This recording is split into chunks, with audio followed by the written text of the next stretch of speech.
I was planning on going back and forth between Banner Builder and Deepest Lore videos, but since this video is sort of a part 2 of A Knight's Oath, I may as well not keep you guys in suspense. This time, we'll be discussing a new mythical hero, Eliwood, Valorous Champion. Now, you may be wondering, why choose Eliwood as a mythical hero? Most people would consider him at the same level as Hector and Lyn as legendary. And aren't mythicals supposed to be godlike? Came to this video knowing I wanted to do a legendary Eliwood in some way, but was struggling to find a concept to better separate him from Roy and, well, himself. I knew he had to use Durandal, it being the namesake of the entire game he's in and all, but I'd also have to falchion it and somehow design a third, even more powerful version of the sword, which was a daunting task for sure.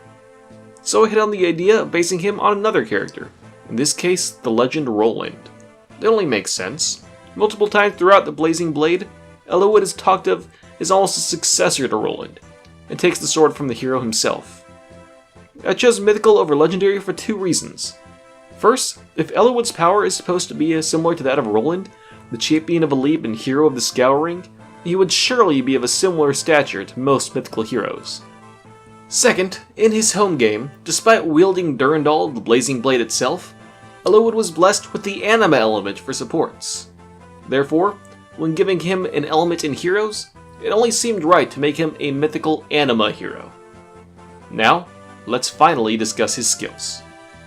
To start off, we of course have to discuss his weapon, the Blazing Blade. The Sword of Roland carries parts of all versions of Durandal already in the game.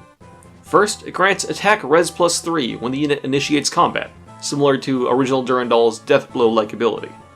Second, if Eliwood's attack is greater than that of his foe, then said foe would suffer defense minus 3, similar to the effect of Blazing Durandal.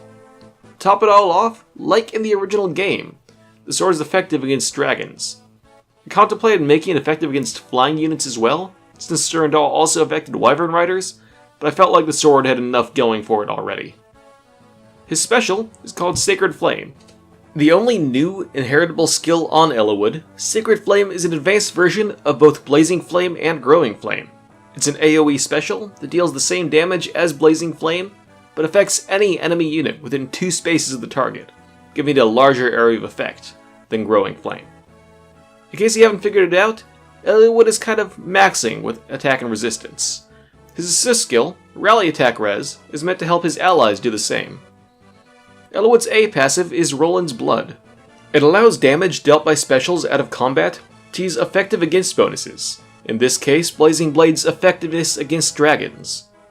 Not much to say about this, it kind of speaks for itself. Finally, his C passive is Hone Speed 3. As an anima aligned unit in the Blazing Blade, his supports mainly buff, avoid, and dodge. While dodge, a luck-based stat, has no real equivalency in the game, avoid is based on speed. So, since he can't really buff avoid in this game where all attacks land, I decided to have him buff speed instead.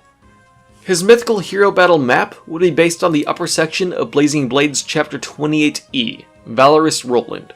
It will be the introduction of a new tile set in the game. A kind that can be traveled on normally, but can harm any unit that ends their turn on that space. This is an interesting way to add difficulty without just using a million enemy reinforcements. Honestly, I don't know who else would be on the banner. I'm not trying to assume that Eliwood will be this month's mythical hero, especially because this month is almost confirmed to be a colorless hero. And probably a beast unit too, so actually using Eliwood for the January 2019 hero is unlikely. And since the rest of the banner is based on past banners and orders of units, knowing when it came out will be imperative to figuring out who else would be on the banner. So don't expect me to ever include other units on legendary or mythical banners. Just know that yes, the others exist. And with that, let's end this video. Thanks for watching. I'd like to add that I linked a Discord server in the description this time. The link leads not to a server for my channel, but to a Fire Emblem server run by myself and my friend Stormageddon. It'll be in the description of all my Fire Emblem videos from now on. Feel free to pop in and join us if you want more people to talk Fire Emblem with. And until next weekend, happy summoning.